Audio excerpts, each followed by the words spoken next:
Terminando ya con la cuestión de la unión transformadora, que nosotros avanzamos la ocasión anterior, vimos cómo se trata, en pocas palabras, de ya estar en sintonía con Dios, no estar en esta comunión con Dios.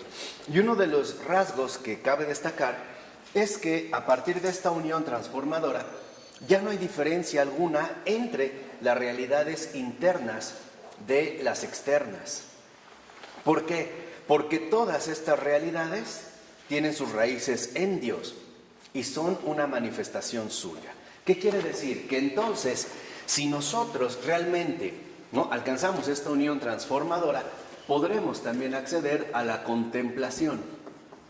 Y la contemplación es el visualizar, el ver, el experimentar todas las cosas, vuelvo a repetir, todas las cosas, tanto internas como externas, como una manifestación de Dios en nuestra vida.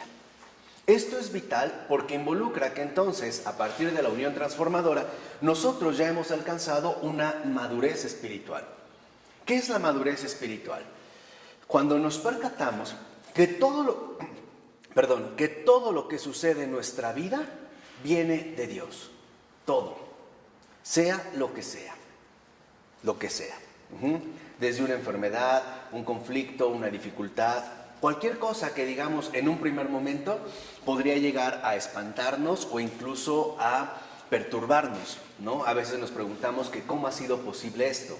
No, aquí ya en la contemplación entendemos que todas las cosas provienen de Dios y que aunque por un momento o por el momento no lo entendamos, poco a poco iremos descubriendo un propósito de bien.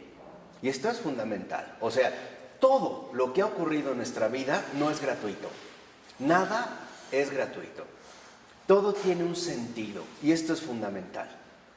Porque esto siempre nos puede dar entonces la esperanza viva de que Dios está de por medio en cualquier cosa. Lo único que necesitamos es paciencia y fortaleza. Esto es muy importante. Paciencia para dar tiempo a que el panorama quizá se vaya aclarando, ¿no? Hay muchas cosas que en el momento no podemos entender. Es como cuando a alguien lo deslumbran y no puede tener una visión clara al momento, ¿no? Ahora pasa mucho con las luces LED, ¿no? Que alumbran bien, pero lastiman bastante el ojo. Entonces, quedamos como deslumbrados ante una circunstancia adversa de la vida o difícil y que estamos como enceguecidos, pero poco a poco, con paciencia, con fortaleza. O sea, fortaleza es mantenerme tranquilo. Eso es fortaleza. No tengo por qué esforzarme a avanzar o a tratar de comprender algo que al menos por el momento no puedo. Entonces, la contemplación lo que hace es integrar toda nuestra persona. La contemplación sería un proceso de integración. Y de hecho, en este proceso de integración, todo nuestro ser se va como reconfigurando, ¿no? San Bernardo, el gran San Bernardo, tenía muy clara esta realidad antropológica, o sea, de lo que somos, a partir de una triple dimensión. Decía, Dios primero nos formó, el pecado nos deformó y Cristo nos reformó, ¿no? O sea, si lo vemos, no hay pierde, pues. Por eso, San Agustín, entre otros padres de la Iglesia, incluso exclamarán con júbilo al hablar del pecado la felix culpa, ¿no? Esta culpa dichosa que nos hizo incluso merecedores de la misericordia divina, ¿no? Pasar de ser criaturas a ser ahora hijos de Dios. Entonces, esto es muy importante. O sea, la contemplación en este proceso de integración nos lleva a una convicción. El mal no tiene la última palabra. ¿Vale? Esto es lo fundamental. O sea, por ponerlo en términos más radicales, nadie se burla del Señor. Nadie le ve la cara a Dios. Nadie. Sea en lo que sea. Aunque, vuelvo a repetir, en un primer momento no entendamos el por qué o el para qué de estas cuestiones. Entonces, lo que vemos es que toda la purificación, si lo ven en gran medida, el camino espiritual es una purificación. Es quitar todo aquello que nos obstaculiza o nos estorba para recibir la gracia del Señor. ¿Y cuál es el principal obstáculo? El falso yo. Podemos decir que más, o sea, si por ponerlo a lo mejor no es adecuado en términos matemáticos, pero si tratáramos de sacar un porcentaje, podríamos decir que la lucha fuerte en términos espirituales del 80% es para erradicar el falso yo. Esta es, digamos, la parte dura, ¿no?, de la vida espiritual.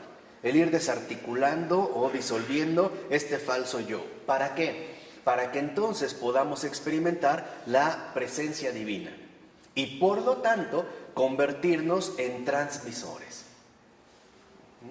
Por eso acuérdense que el Señor ya decía en el Evangelio que nadie puede dar lo que no tiene.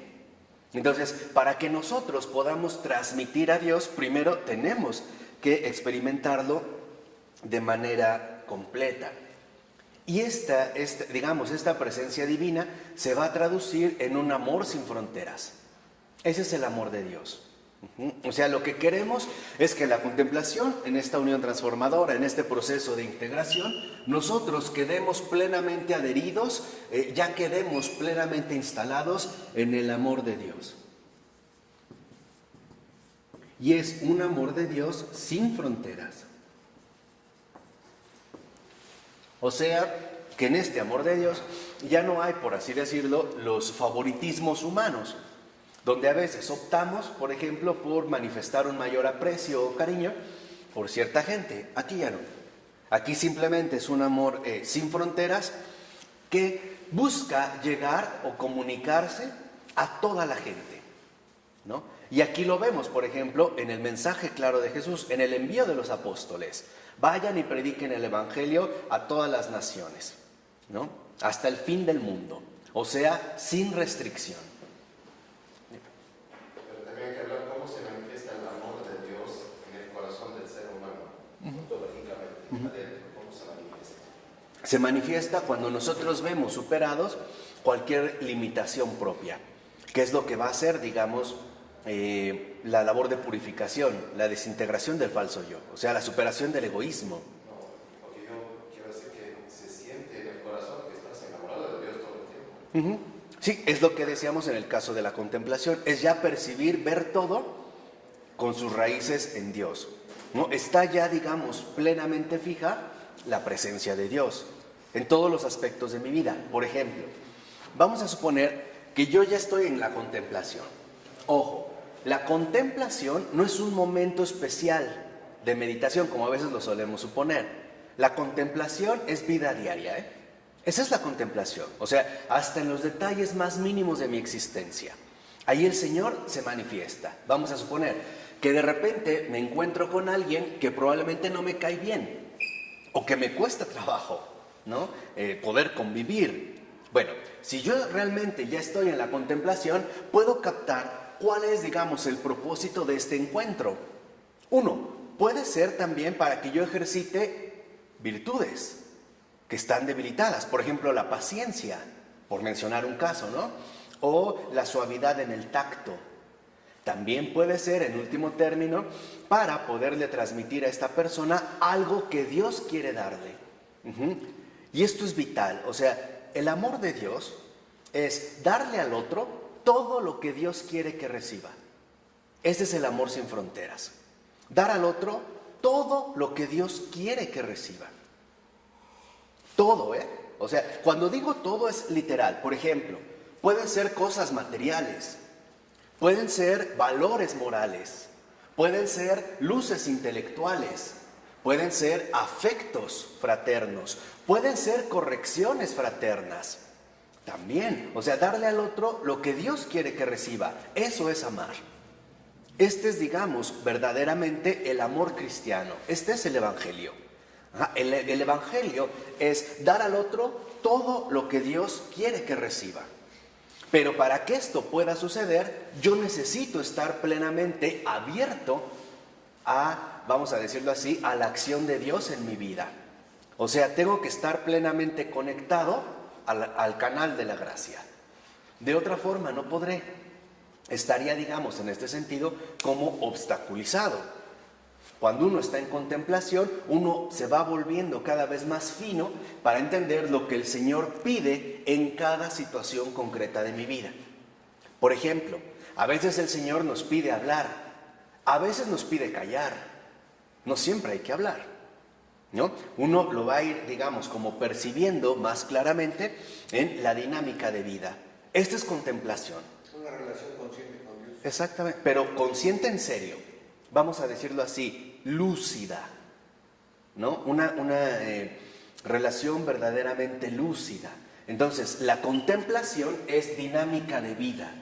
No es, como muchos lo consideran, por ejemplo, a veces hablamos de que hay religiosas o religiosos contemplativos, ¿no? Que se la pasan delante del Santísimo. Sí, ese es un tipo de contemplación. Pero en general la contemplación es una dinámica de vida. Por ejemplo, Teresa de Calcuta es una de las grandes contemplativas de estos tiempos, al grado que dijo, ya descubrí a Jesús, está escondido o disfrazado del más pobre de entre los pobres. Esa es contemplación. Entonces, por eso, para Teresa de Calcuta, lo primero es un momento de oración, ¿no? Matutino, para después entrar en acción todo el día y terminar con otro momentito de oración. Esa es la contemplación. ¿Qué es lo que nosotros haríamos en nuestro estado concreto de vida? Por eso es tan fundamental la oración matutina, para estar conectados, ¿no?, a la gracia todo el día y en la noche recargar la pila, como lo haremos con un aparato tecnológico, ¿no? Se acaba la pila, pues lo recargamos. Estar siempre en esta conexión. Entonces, se trata de que, en pocas palabras, en la contemplación, el falso yo desaparezca. Dicho de otra manera, la contemplación surge cuando ya no hay egoísmo de por medio. Esa es la contemplación, el egoísmo, ¿no? O sea, el egoísmo individual, el querer hacer las cosas a mi modo o a mi propia, en este sentido, manera. De tal forma que entonces llegamos al desprendimiento. Y esto es vital. O sea, esta dinámica de vida se llama desprendimiento.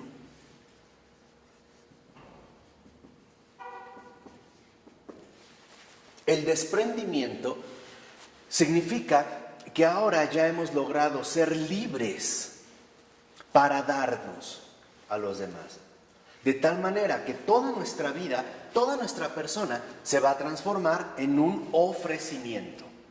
O sea, en una ofrenda. Esa es la vocación del cristiano, ser ofrenda y por lo tanto desprenderse de sí en todos los sentidos, ser desprendidos, sin cálculos. Por ejemplo, ser, como hoy decimos, generosos, ¿no? En lo que tenemos. Lo vimos ayer en el Evangelio, ¿se acuerdan? Cuando le preguntan a San Juan Bautista, ¿qué tenemos que hacer? La gente, y es muy concreto, ¿no? Es como si San Juan Bautista tiene una receta para todos, ¿no? O sea, la gente, como le dice, es muy sencillo. ¿Tienes 2 túnicas? Da una, ¿no? Da una al que no tiene. Y de la comida hace exactamente ¿qué? Lo mismo. O sea, despréndete. Entiende que hay cosas que son necesarias. Pero no todo tiene por qué serte necesario. Desprenderse. ¿Por qué? Porque el desprendimiento es un signo claro de la libertad de espíritu. Y esta es la grandeza que el Señor espera de nosotros.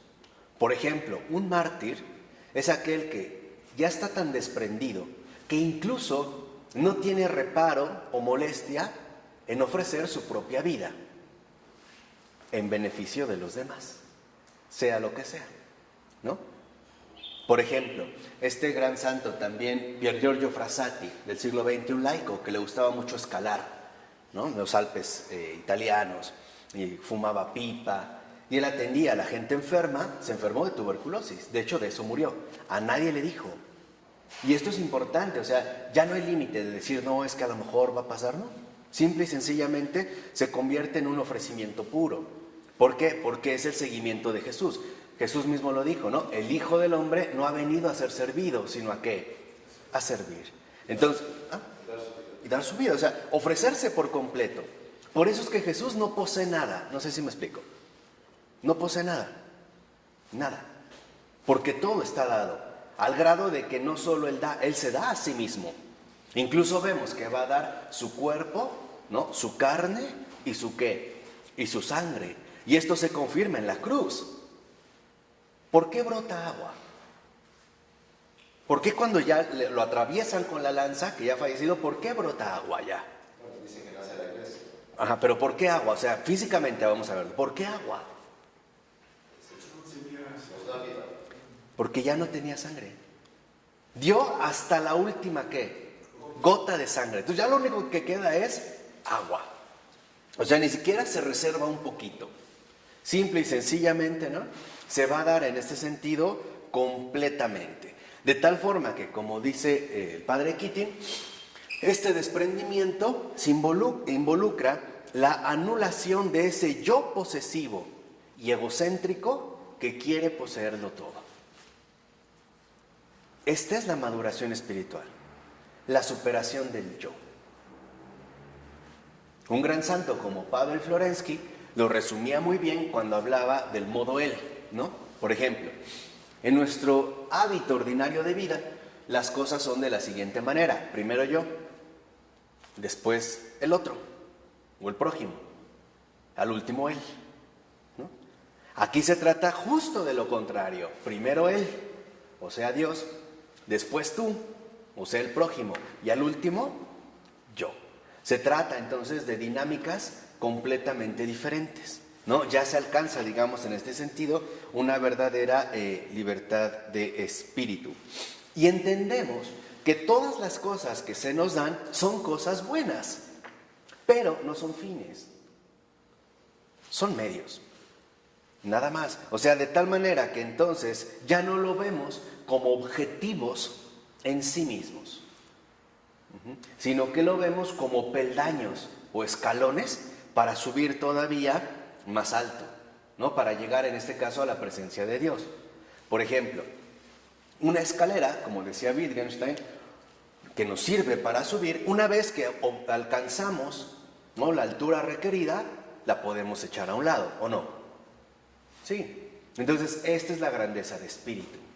Ya no nos quedamos aferrados a los medios, o vamos a decirlo así, a las cosas ordinarias de la vida. De tal forma que entonces, como dijimos, se desarrolla una especial sensibilidad espiritual. Y esto es también lo que hay que adquirir, esta sensibilidad. Entonces veremos que en pocas palabras podemos captar el resplandor del Señor, la gloria de Dios, en todo, en todo. Veremos que de fondo toda cosa existente, toda circunstancia de vida posee un fondo de bondad, de belleza y de verdad. O sea, lo que en nuestra tradición cristiana se conoce como los trascendentales. Todo es bueno, todo es bello, todo es verdadero. Todo. O sea, se empieza a captar este fondo, ¿no?, en el que palpita, por así decirlo, la presencia del Señor. Esta es una sensibilidad muy peculiar. Por ejemplo, esa es una de las sensibilidades más características, me parece, de un Baudelaire, que en pleno siglo XIX, ¿no?, empieza a hablar de la vida moderna, ¿no?, de esta, digamos, como afán que destruye la grandeza del espíritu, y no obstante, a pesar de todo, Baudelaire capta o dirige la atención hacia este fondo bueno, bello y verdadero. No hay uno de sus poemas, de Las Flores del Mar, donde empieza a hablar de un perro que acaban de atropellar y está destripado, ¿no?, que sería como el primer contacto con lo real. Empieza a profundizar y termina hablando de la belleza, por ejemplo, del alma amada de una mujer, mostrando lo bueno, lo bello y lo verdadero. Entonces, ¿qué quiere decir? Que ya se nos han caído la venda de los ojos que nos impiden acceder al fondo mismo de las cosas, que es lo que yo les había dicho hace un momento, ¿no? A Dios nadie le ve la cara. Todo está en sus manos, todo. Y el hecho de que esté en sus manos nos puede brindar tranquilidad. Ese es, digamos, el paso en la vida de fe. ¿Sí? ¿Vamos? A su vez, este desprendimiento, ¿no?, esta contemplación, se puede manifestar de diversas formas. Una puede ser, por ejemplo, paciencia en las enfermedades. Esa es una, por ejemplo. O paciencia en las pruebas externas. Quizá aquí el ejemplo más representativo sea Job. ¿No? Si uno lee el libro de Job, veremos cómo lo pierde absolutamente todo, externamente. Pero su interior no se quebranta. E incluso algo que es muy hermoso, si recuerdan el libro de Job, es que hay un momento en el que Job como que se molesta, ¿no? Como que reclama, como que dice, como que se contiene. No dejaré que mi boca hable, pero no me puedo callar. O sea, vemos el conflicto interno. ¿Y esto qué nos dice? Que cuando nosotros atravesamos dificultades externas, es normal que nos tambaleemos. Es normal. No podemos quedar plenamente firmes ante las circunstancias adversas. Es normal que nos tambaleemos. Pero esto no significa que nos debe de llevar a renunciar en nuestra posición de fe, como ocurre con Job. Si recuerdan el libro de Job, que es muy hermoso, los que lo acompañan, sus amigos, dan sermones muy buenos. No, Job, no hables así, estás atentando contra el Altísimo y bla, bla, bla, bla, bla, bla. Pero al final el Señor le da la razón a Job. Y de hecho regaña a los otros. ¿Por qué regaña a los amigos de Job? Por habladores. Y esta es una lección muy importante. No podemos, fíjense, no podemos reducir la realidad a un plano enteramente discursivo. O vamos a ponerlo de esta forma. Una cosa es hablar, otra cosa es vivir. Y no podemos reducir las cosas a un plano discursivo aceptable. Pero, digamos como que pasando por encima la realidad viva de las circunstancias. No sé si me explico. Por eso el Señor le va a dar la razón a Job. Aunque Job le reclama al Señor, ¿no? Y le pide explicación. A ver, o sea, esto lo que nos dice es, cuando te vienen circunstancias adversas exteriores, es normal que te pongas loco, por utilizar una analogía contemporánea. Es normal que te perturbes. Lo que no es normal es que reniegues. Eso no es necesario. ¿Sí me explicó? Por ejemplo, si tú ya tienes planeado un negocio y no te sale, enójate. Es normal, pero no reniegues. Una cosa no te tiene que llevar a otra. ¿Sí? Y esto nos va, digamos, haciendo partícipes de esta madurez. También, por ejemplo, se nos van a ir descubriendo los ministerios que a cada uno de nosotros se nos van encomendando. Esto es fundamental. Dicho de otra manera, ¿por qué tenemos que ser desprendidos? Exactamente. Para que nuestra vida se convierta en misión. De otra forma no puedo. No se puede. Y vuelvo a repetir, ¿cuál es la misión? Fíjate, ¿construir un hospital? No. ¿Llenar una parroquia? No. ¿Escribir muchos libros? No. ¿Tener visiones, revelaciones? No. ¿Hacer milagros? No. ¿Hablar diario con San Benito? No. Ojalá, pero no. Ojalá, no. La misión es transmitir el amor de Dios al mundo entero. Esa es la misión. La evangelización. O sea, la evangelización. Esa es la misión. De la forma que el Señor nos vaya sugiriendo o nos vaya dando a cada uno de nosotros. Pero esa es la misión. Para ello es que necesitamos nosotros, ante todo, como dijimos, ser libres.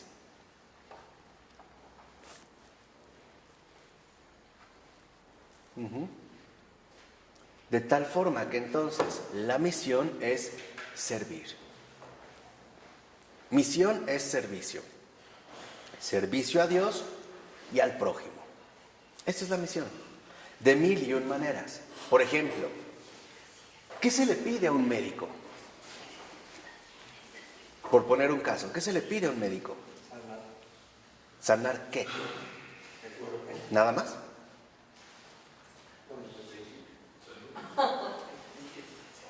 ¿Qué se le pide a un médico? sanar el cuerpo, nada más. Sí, en su momento sí. En un inicio sí, es sanar el cuerpo. Pero el cuerpo no puede sanar si el alma no sana también. Van de las dos. Entonces, por ejemplo, ¿qué se le pide a un médico? Tacto, ¿no? Sensibilidad con el enfermo, que es uno de los errores en los que me parece ha incurrido la medicina contemporánea. Hoy, en gran medida, la medicina contemporánea trata de curar enfermedades y se olvida de que lo importante no son las enfermedades, son los enfermos. No sé si me explico, eso es una cosa muy diferente, ¿no? Al grado de que se ha vuelto, en muchas maneras, la práctica de la medicina una profesión bastante fría y despótica, o sea, inhumana. Hay doctores que ni siquiera ven al paciente, ven el resumen clínico que les dejaron en sus tablitas, o el suero, el medicamento, ya ni siquiera un buenos días, ¿cómo está? ¿Cómo amaneció? No hay contacto. No, o sea, se pone de manera muy concreta y entender que hay prioridades. A ver, en un enfermo, en el caso de un médico, habrá momentos en el que la prioridad sea la medicina o el medicamento que tiene que consumir, pero habrá circunstancias donde la prioridad es hablar con él o sentarse con él, ¿no?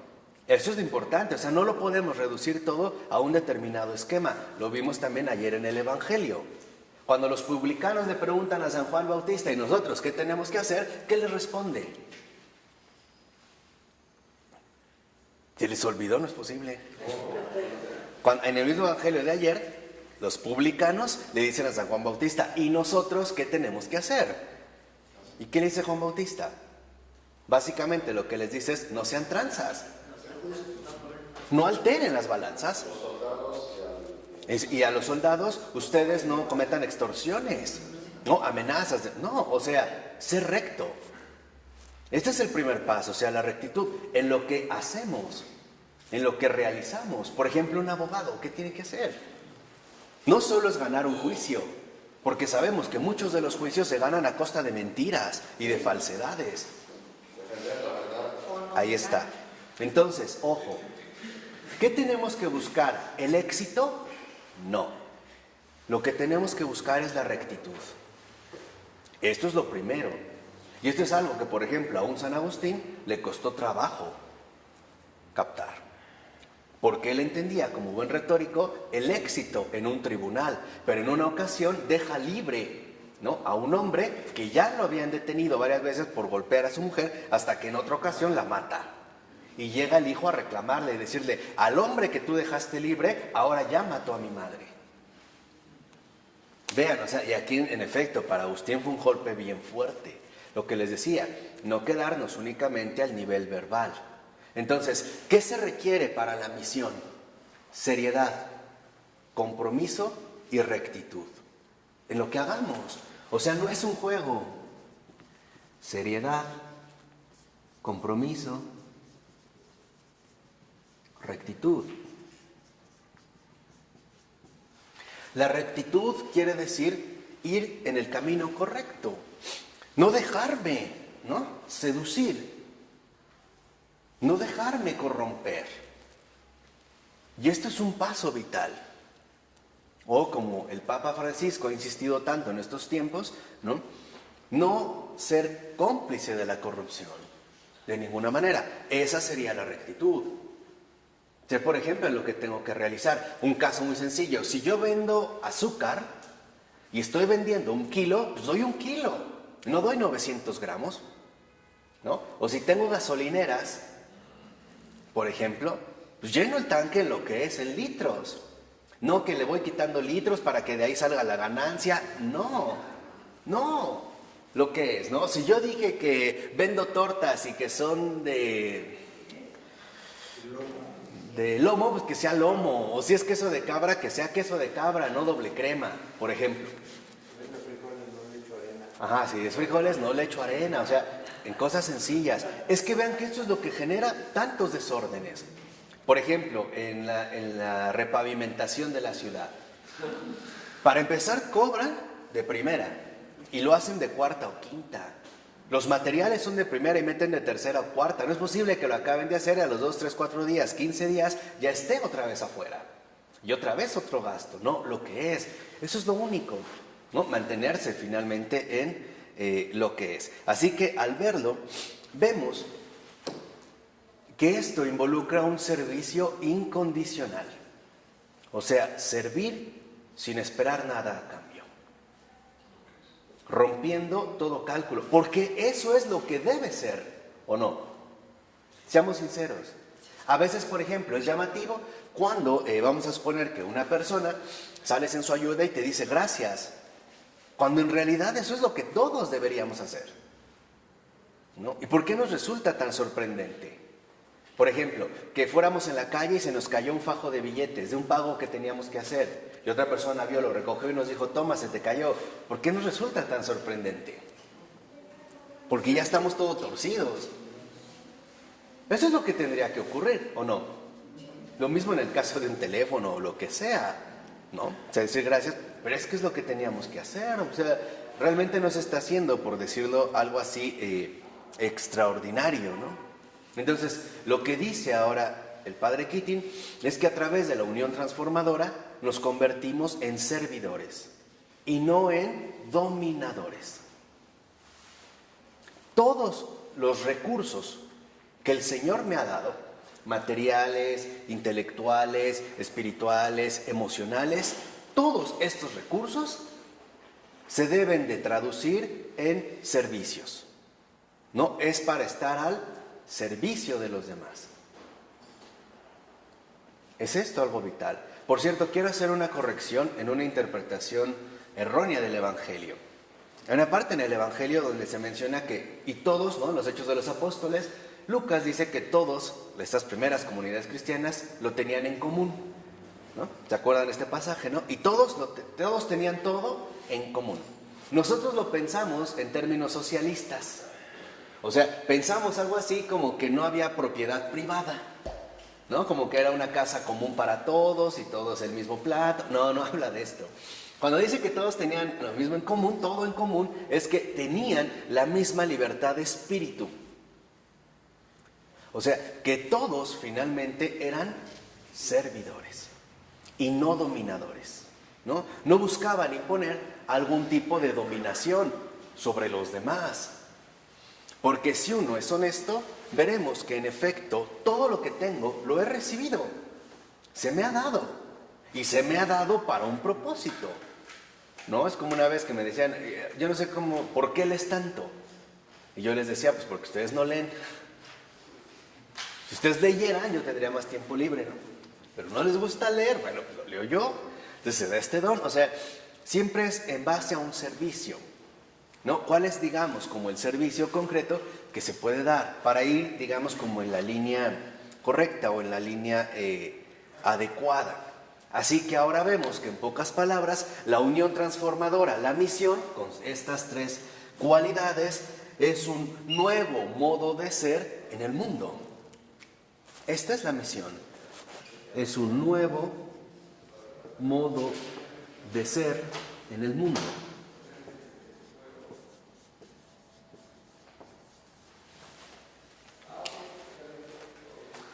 Y este nuevo modo de ser en el mundo no lo conoce y tampoco lo acepta. Por ello no es casual que a un servidor de Jesús, a un discípulo, a un verdadero cristiano, de tonto o estúpido no lo bajen. Seamos honestos, así de sencillo. Cuando uno empieza a seguir a Jesús, el mundo de idiota no te va a bajar. O sea, imagínense, por ejemplo, dejarlo todo por seguir a Jesús. ¿No parecería una idiotez? A ver, piensen que ahorita llegara un familiar muy cercano a ustedes que tuviera una gran fortuna y dijera, ¿sabes qué? Le acabo de vender, la repartí entre los pobres, me voy de monje. Por eso hay pocos sacerdotes ahora. Exacto, pero ¿qué le diríamos sinceramente? O nuestra hija, que tiene un buen partido, acaba de terminar una carrera súper exitosa, tiene una gran oferta de trabajo en Australia o en París, ¿no? Un partidazo de hombre y de repente dice, pues no, al carajo todo y me voy de religiosa. ¿Qué diríamos? Seamos sinceros. ¿Qué diríamos? O sea, no encaja con estos criterios, ¿no? ¿Y por qué? Porque en efecto, este nuevo modo de ser en el mundo es el modo cristiano de vida. Eso es lo que tenemos que recuperar. El cristianismo no es una teoría, es un acontecimiento sobrenatural de vida. Y esta es la diferencia. Este es un modo, una forma cristiana de vida.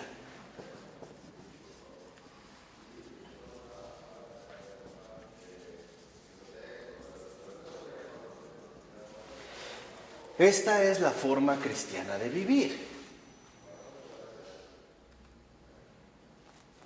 Voy a poner un ejemplo muy sencillo para que vean a veces los errores en los que se puede incurrir.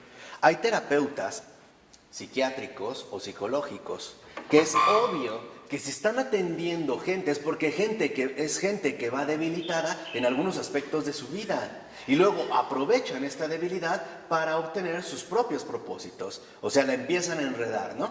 Como a enamorar para obtener lo que buscan. Y a eso, la verdad, se le llama ojetez, no encuentro esta palabra. ¿Para qué le damos vuelta? Seamos honestos. No es así. O sea, debes de entender que aunque haya un gusto, debes de ir por lo correcto. Porque tienes que ver por el bien de los demás. Esto es lo que debemos de tener muy en mente. Y a veces, para este bien, hay que renunciar a uno mismo, ¿o no?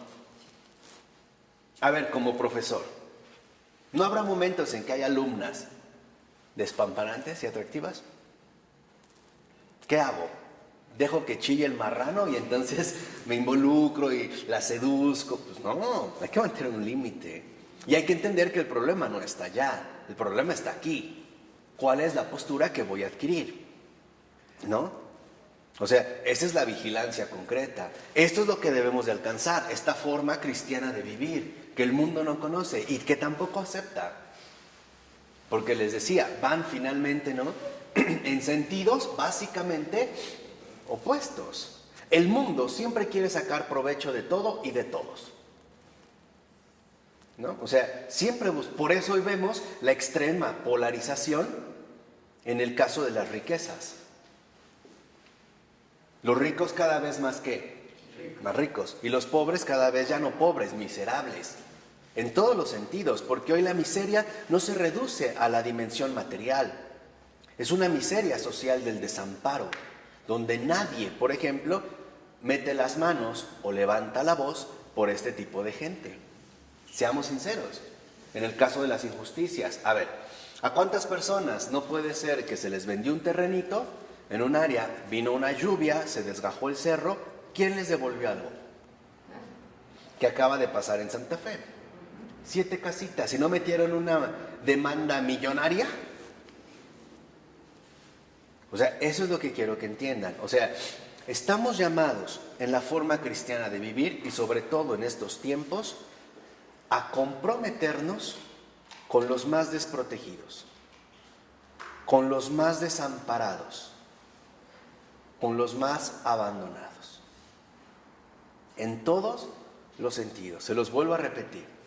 El servicio y la misión de estos tiempos, para nosotros, especialmente los laicos, es comprometernos, o sea, dedicar toda nuestra vida a atender a los más desprotegidos, en todos los sentidos, a los más desamparados y a los más abandonados.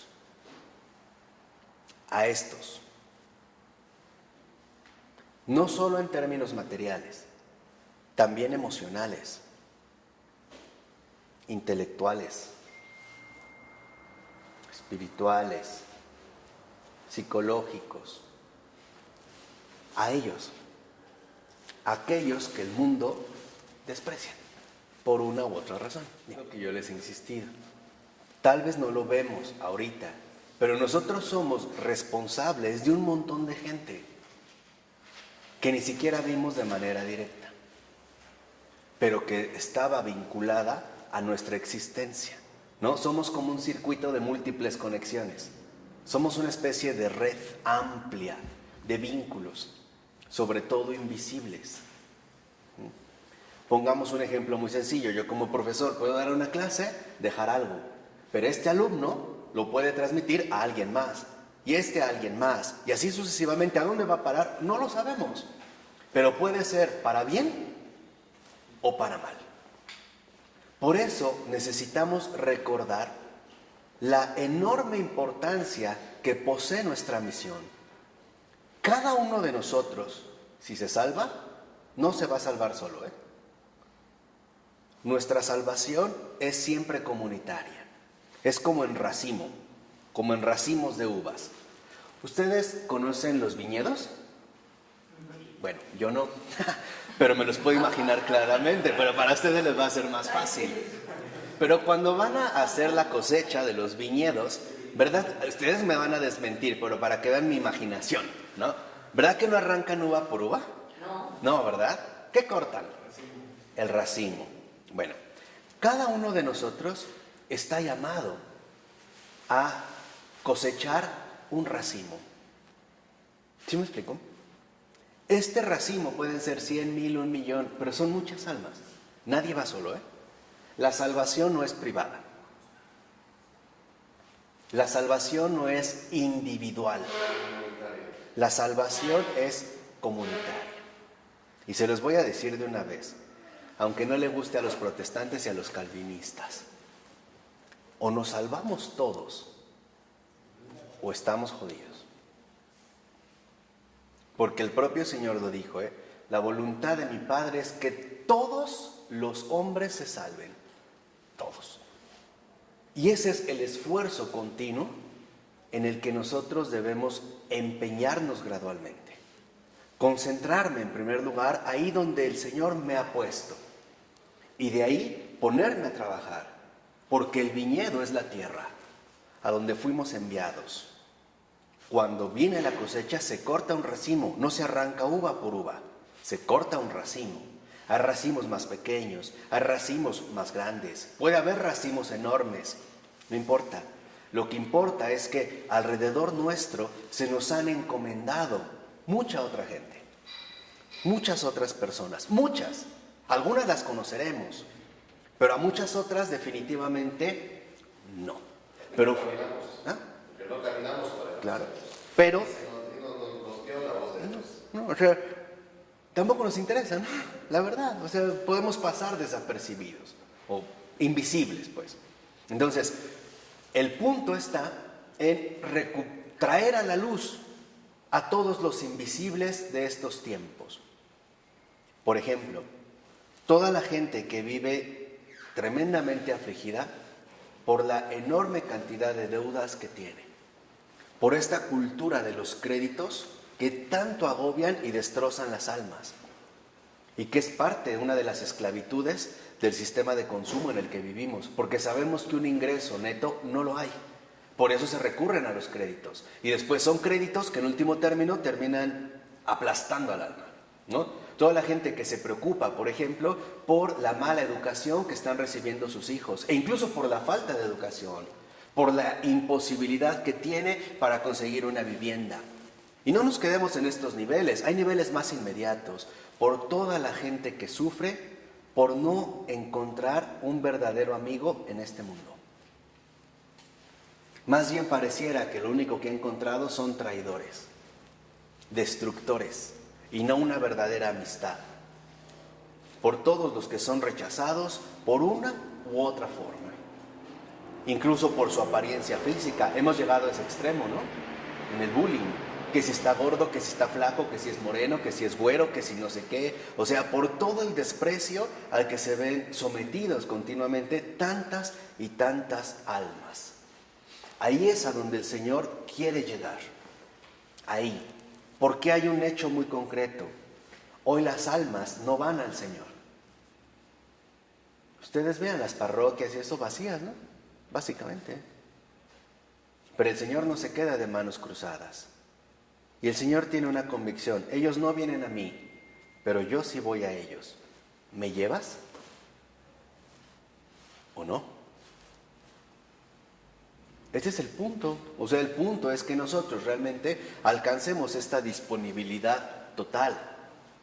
Y que no sigamos viviendo en la ceguera, ¿no?, ordinaria que nos envuelve y nos adormece día con día.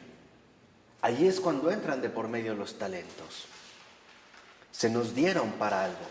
Es más, se nos dieron para alguien, para ayudar o favorecer a alguien en concreto, comenzando, digamos, por el entorno más inmediato de mi vida, llegando hasta los entornos más extremos, ¿no? Más largos. Lo que dijimos, el amor de Dios sin fronteras, sin límites. Este amor de Dios sin fronteras se llama misericordia.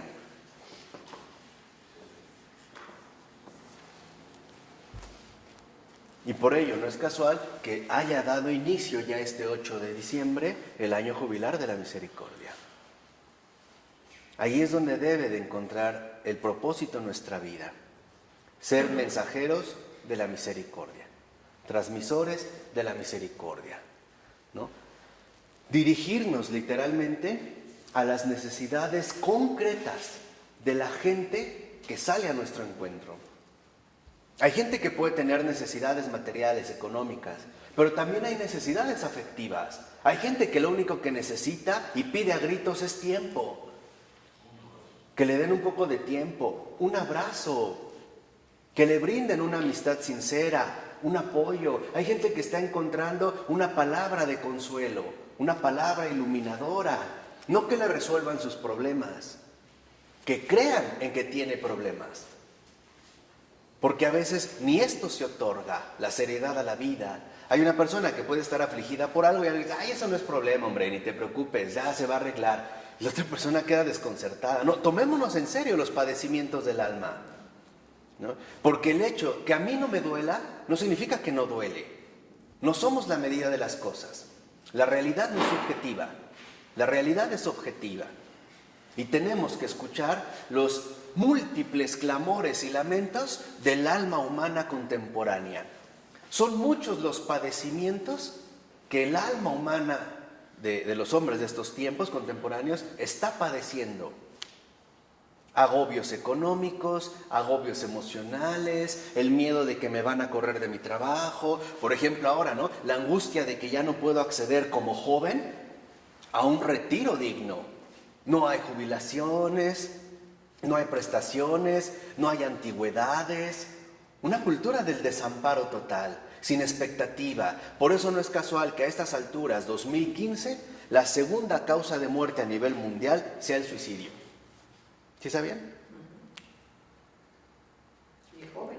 Claro, y sobre todo el suicidio infantil, que va de los 7 a los 14 años. Se especula que si las cosas siguen así, para el 2018 ya será la primera causa infantil de muerte mundial, más que el cáncer. ¿Por qué tanto suicidio? Por la falta de expectativas, por todos los agobios. Por ejemplo, mujeres que están agobiadas porque se ven gordas, porque no tienen el trasero de las celebridades que tanto nos abruman, ¿no? Porque siempre está como el reclamo interno de que lo que tengo no es vida. Porque siempre en las grandes cadenas de televisión nos abruman en las redes sociales con el ostentoso y aparte hiriente modus vivendi de las grandes celebridades. Un futbolista de renombre llegando en un coche super ultradeportivo, ¿no? Los viajes que se dan, fulanita de tal, esta otra celebridad, estaba paseándose en las Islas Canarias en un yate no sé qué y bebiendo no sé qué tanto en la alfombra roja. Y cuando uno lo aterriza, uno se da cuenta de que estamos prácticamente lejos de ello. Y lo peor es que nos han convencido de que así son las cosas. Ese es el engaño.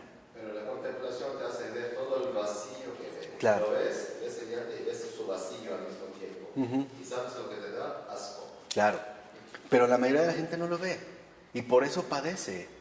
¿Cuántas jovencitas ahorita no están atravesando una crisis verdaderamente fuerte de identidad porque no tienen el físico de esta manera o porque no miden tantas cosas, no tienen tal altura? ¿Sabían que hay operaciones en Rusia sumamente dolorosas donde les alargan las piernas, las cortan para que crezcan 2 o 3 centímetros a costa de 8 meses de una recuperación bien dolorosa? Que quién sé cómo qué. Pero veamos hacia dónde se va sometiendo. O sea, en síntesis, El servicio hoy es consolar a cualquier alma afligida. Que ninguna persona que se encuentre con nosotros se vaya igual que como llegó. Se vaya consolada, reconfortada, abrazada por el amor de Dios. Por eso ahora nuestra prioridad son los afligidos, los tristes, los desamparados, en una palabra, los desdichados.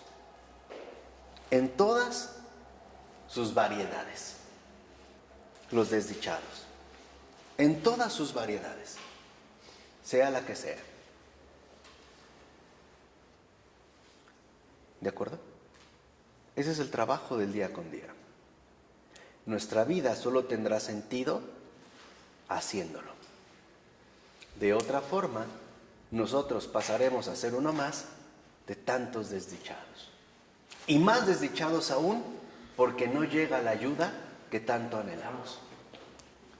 Es como una persona que requiriera la entrega de un medicamento urgente de vida o muerte y no llega. Y la angustia de estar esperando día con día a que esa luz llegue y no llega. O el depósito que tanto se requiere y que no llega. O el órgano para mi trasplante. Porque en esta cuestión es ya una cuestión de vida o muerte. Démonos prisa. Seamos mensajeros veloces. Mensajeros de buena noticia, de evangelio. Y como buen mensajero, como todo ángel, seamos rápidos al actuar y eficientes al consolar. Seamos consoladores. Eso es lo que se nos pide en este momento, consolar. Ese es el primer paso. ¿De acuerdo? Vamos a dejarle hasta aquí. Del Padre, del Hijo y del Espíritu Santo. Amén.